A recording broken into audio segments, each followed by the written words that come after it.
Super, bonjour à tous. Alors, j'ai derrière moi, si on peut afficher la...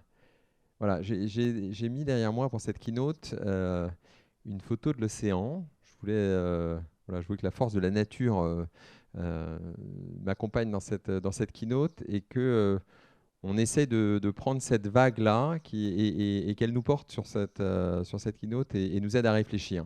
J'ai donc l'honneur d'être le directeur général de Fujitsu en France. Je m'appelle Benjamin Revkolevski et j'ai choisi d'intituler cette keynote Le tsunami du numérique pour soigner notre planète. Alors, nous démarrons un nouveau quinquennat. C'est le thème de l'Université de la e-santé. Mais il y a 20 ans, le premier quinquennat avait lieu, je ne sais pas si vous vous rappelez, donc du sommet de la Terre en 2002. Et est-ce que vous vous rappelez de la deuxième partie de la phrase? Notre maison brûle et presque ça. Et nous regardons ailleurs, exactement. Et depuis, la carte qu'on voit ici, il y a 3 semaines, nous montre cette vague rouge qui est montée. Je crois qu'il faisait 46 degrés à Castres. Le chauffeur de taxi tout à l'heure me l'a confirmé pendant une semaine. Donc la vague rouge, vous voyez l'Europe ici. Et cette vague rouge est bien présente avec la montée des températures. Alors en 2014, il y a 8 ans, Evelyne Delia déjà disait qu'en 2050, eh bien, nous aurions cette carte de France avec ces températures. C'était de la fiction à l'époque. Et ça n'est pas en 2050, mais 30 ans plus tôt, voilà la météo d'il y a 3 semaines où cette vague est arrivée et cette fiction est devenue une réalité avec le changement climatique qui nous touche dans notre quotidien. Les canicules se multiplient. Depuis 20 ans, le nombre de jours de canicule que nous avons subis, avec ces dernières années encore un accroissement. Vous voyez, 33 jours, 22 jours en 2018.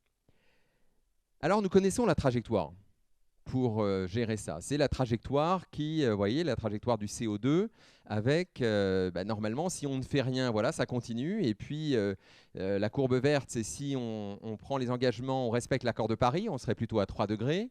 Et puis, il y a la trajectoire bleue, c'est celle des fameux 2 degrés. Donc, on la connaît, cette trajectoire. On sait ce qu'on doit faire aujourd'hui pour y arriver à le maintenir, ce changement climatique. La trajectoire est claire, mais elle est constamment dépriorisée. Chaque crise arrive, la crise Covid, une guerre, la crise financière de 2008, le terrorisme. À chaque fois qu'une crise apparaît, elle nous défocalise de cette priorité stratégique que nous avons de maintenir les 2 degrés et de protéger notre planète. Et il y a une autre vague dont je voulais vous parler aujourd'hui.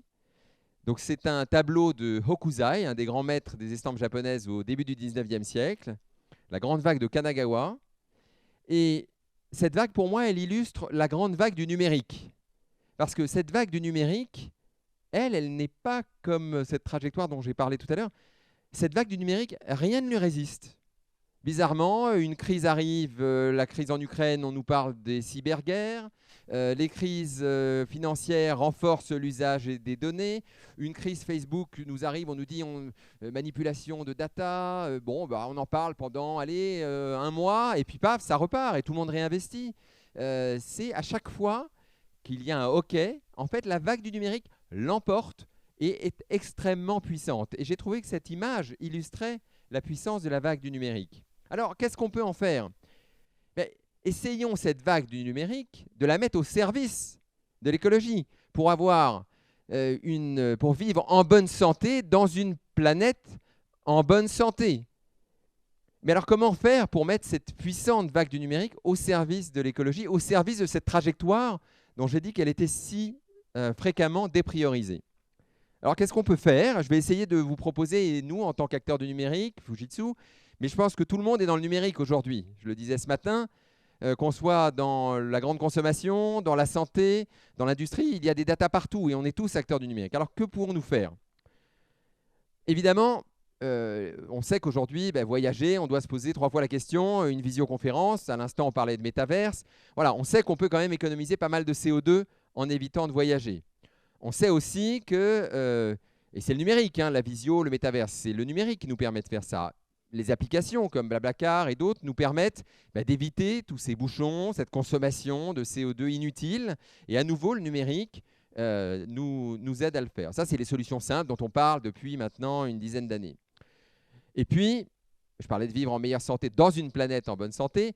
On est tous avec nos objets connectés, on fait de la médecine prédictive, on se monitore en permanence, les applications nous permettent de mieux manger.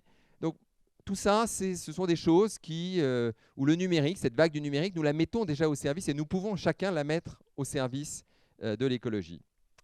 Mais il y a 3 axes que j'aimerais vous proposer pour justement que cette vague bleue, cette vague du numérique puissante, devienne verte et réellement accompagne cette trajectoire vers une planète en meilleure santé. Alors, d'abord, apporter des avancées technologiques, et c'est notre responsabilité, nous, particulièrement acteurs du numérique.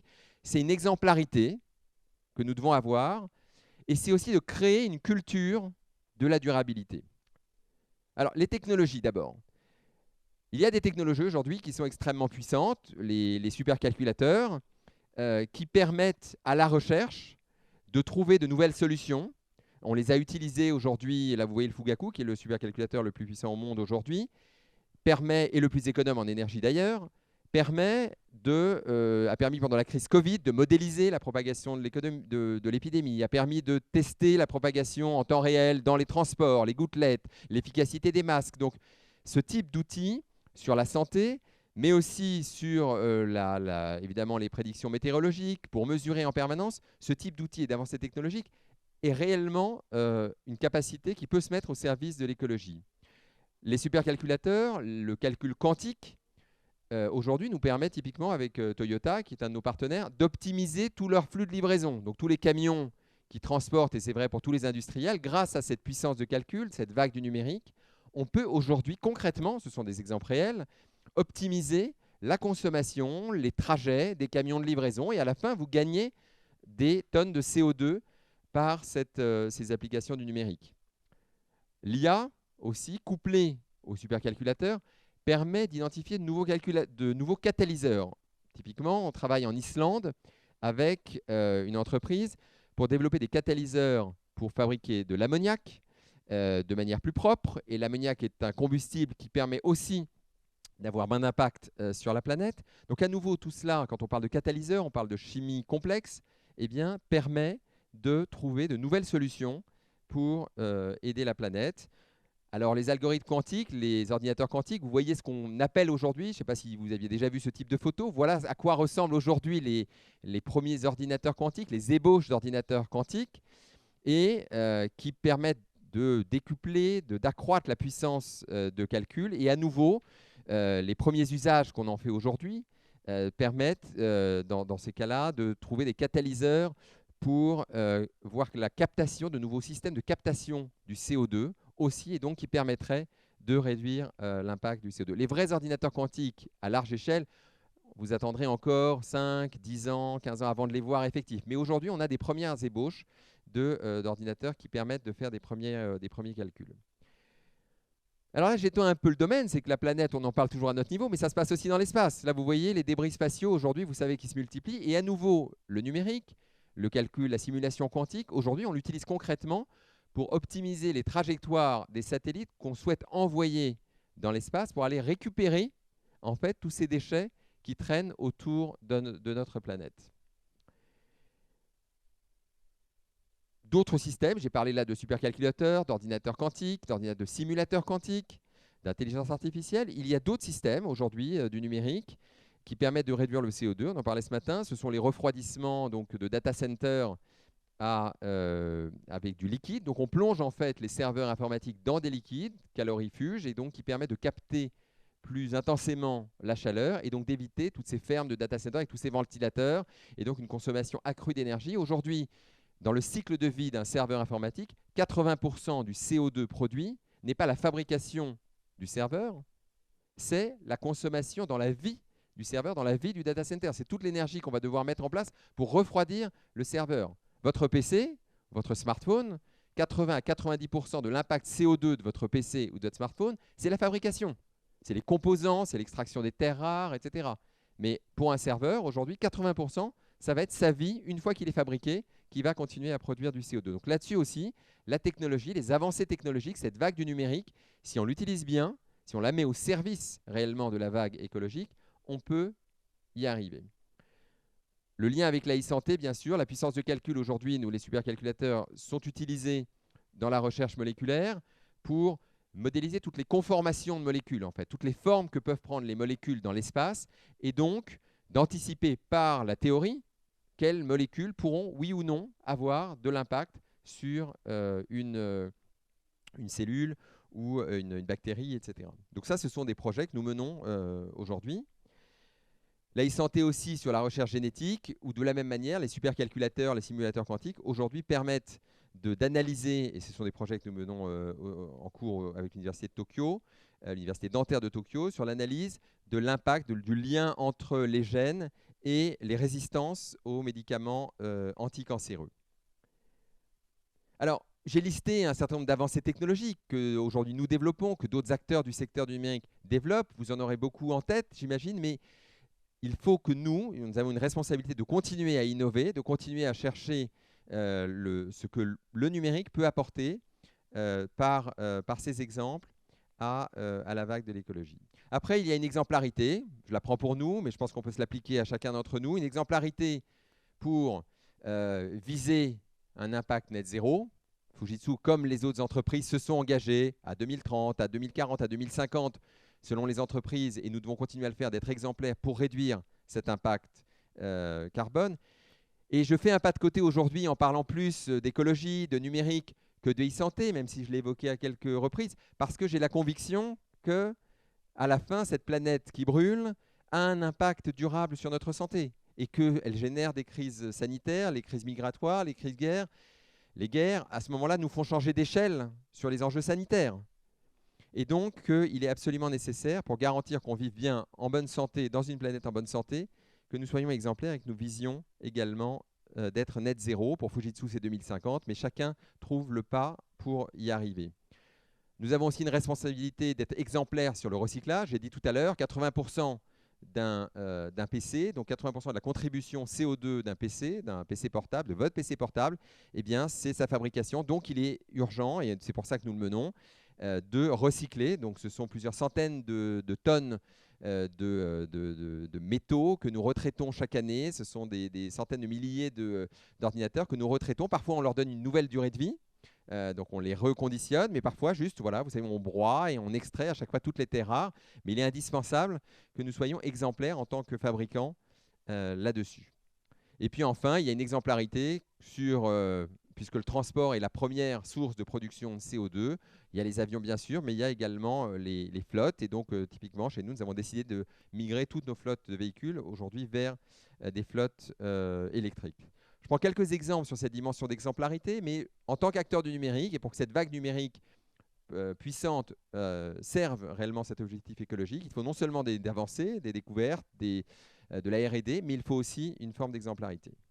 Et puis le troisième axe, qui m'intéresse le plus d'ailleurs, c'est cette culture de la durabilité. C'est comment créer au quotidien, pour que cette vague soit puissante et se mette au service réellement de l'écologie, une culture de la durabilité. C'est pas évident. C'est pas évident. Souvent, on se dit, c'est pas pour nous.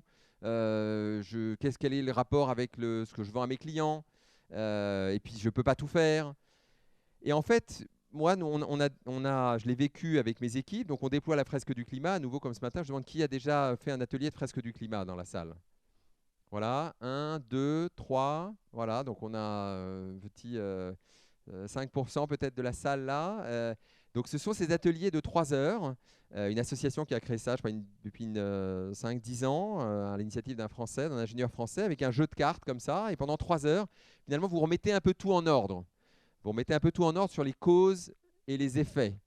Et évidemment, on connaît tous ces sujets, on a entendu parler d'acidification des océans, de la fonte, de la banquise, des abeilles qui disparaissent, de la biodiversité. Mais en fait, on mélange tout un peu.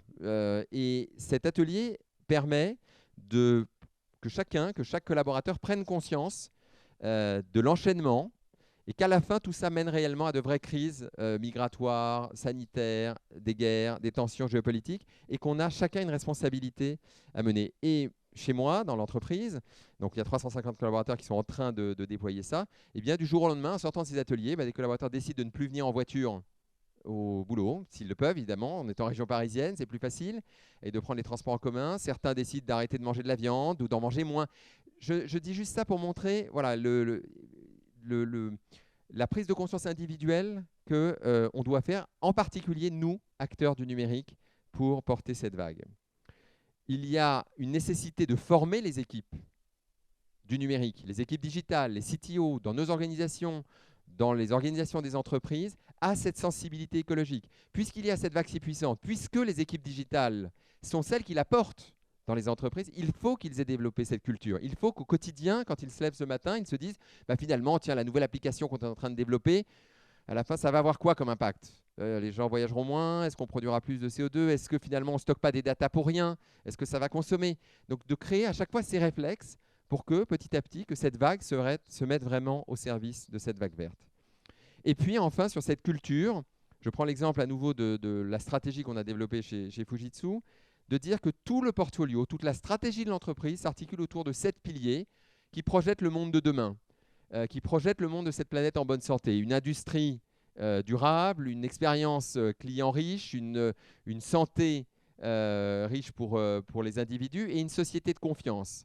Et donc ces 4 piliers, finalement, structurent aujourd'hui toute la stratégie d'un groupe comme Fujitsu, un groupe de 30 milliards de dollars, de 130 000 collaborateurs à travers le monde, qui est le grand acteur japonais de l'informatique. Et donc, il structure sa stratégie autour de ces 4 piliers en mettant au service de ces piliers les technologies digitales, les technologies de cloud, d'hybride ou les technologies d'application.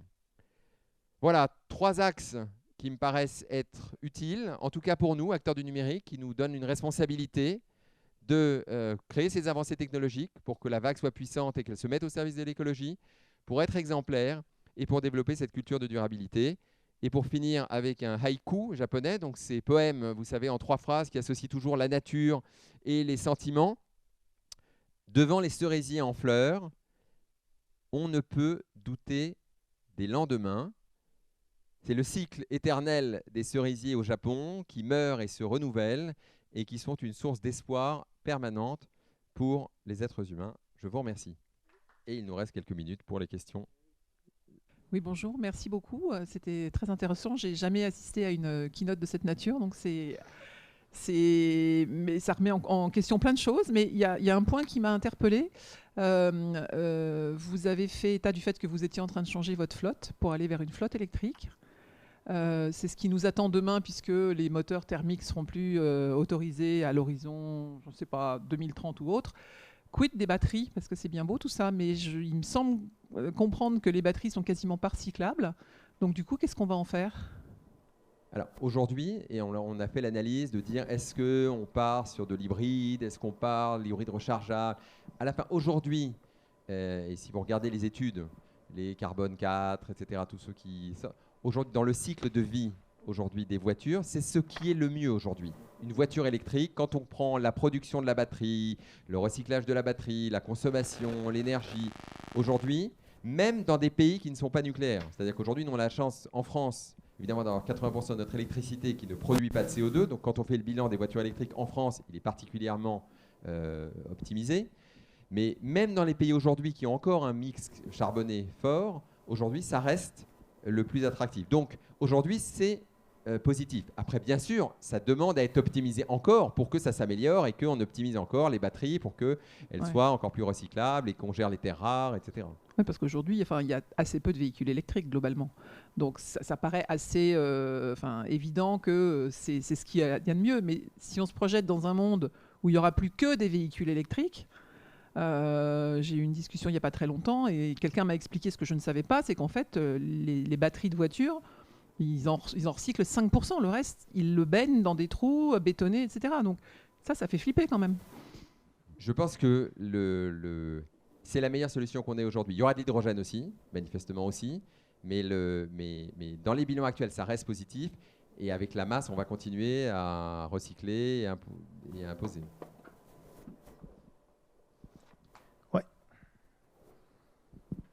Bonjour, merci. En tant qu'éditeur de solutions numériques informatiques pour vos clients, du coup, est-ce que vous tenez compte de la nature du matériel que vous allez obliger vos clients à utiliser pour exploiter vos solutions informatiques. Est-ce que volontairement, vous faites en sorte que même du matériel ancien puisse accueillir vos services numériques, ou est-ce qu'on est toujours à la recherche du dernier cri en matière d'achat informatique ?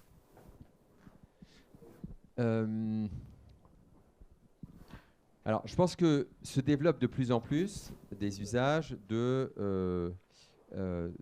d'utilisation de matériel rebrandé, remarketé, que ce soit sur les téléphones, que ce soit sur les PC.